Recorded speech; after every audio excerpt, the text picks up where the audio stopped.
আসসালামু আলাইকুম। রূপা রান্নাঘরে সবাইকে জানাই স্বাগত। আজকে আমি তৈরি করব শাহি লাচ্ছা সামাই। এখানে আমি 2 কিলো দুধ নিয়েছি। 2 কিলো দুধ, খাঁটি গরুর দুধ। দুধটা মরে আমার অনেকটাই ঘন হয়ে গেছে। দেখুন, আমি এটা 1.5 কিলোর মতো করে নিয়েছি। 2 কিলো দুধকে গরুর দুধ মেরে এবার আমি দুধের মধ্যে দিয়ে দেবো চিনি। খুব অল্প পরিমাণে চিনিটা দিব, দুধেই মিষ্টিটা হয়ে যাবে, বেশি মিষ্টি লাগে না। আমি 1 চামচ থেকে একটু বেশি চিনি দিলাম। দিয়ে দিচ্ছি ছোট এলাচ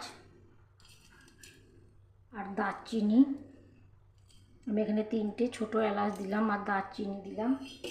যে দুধটাকে আমি আরও 10 মিনিট ফুটিয়ে ঘন করে নেব। ফিরে এলাম 10 মিনিট পর। দুধটা আমার অনেকটাই ঘন হয়ে গেছে, দুধের মধ্যে এলাচের ফ্লেভারটাও ঢুকে গেছে। অবশ্যই আপনারা যখন শাহি লাচ্ছা করবেন তখন অবশ্যই এলাচ আর দারচিনি দিয়ে দুধটাকে ভালো করে ফুটিয়ে নেবেন, ঘন করে নেবেন। তাহলে দেখবেন খেতে খুবই ভালো লাগবে। খেতে আপনারা তো অনেক রকম করে খেয়েছেন, একবার আমি যেভাবে করছি অবশ্যই এভাবে বানিয়ে নেবেন। আর 10 মিনিট হয়ে গেছে। এখানে আমি একটা বাটি নিয়েছি, এখানে আমি লাচ্ছার সামাই নিয়েছি, হলদিরামের লাচ্ছার সামাই। আমি বাটির মধ্যে এভাবে সামাইটাকে দিয়ে দিচ্ছি।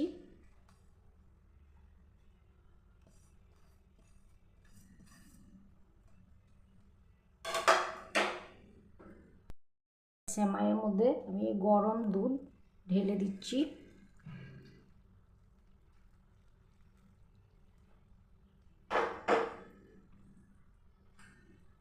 একটু সামান্য এভাবে একটু নাড়িয়ে নিচ্ছি। এবার আমি ঢাকনা দিয়ে ঢেকে 10 মিনিট রেখে দিচ্ছি। 10 মিনিট পর ফিরে আসছি। ফিরে এলাম 10 মিনিট পর। এবার আমি ওপর থেকে ছড়িয়ে দিচ্ছি কাজু,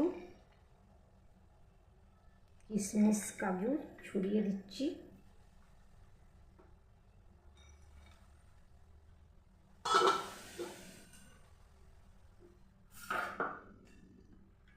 দেখতে ভালো লাগবে বলে ছড়িয়ে দিচ্ছি কয়েকটা চেরি।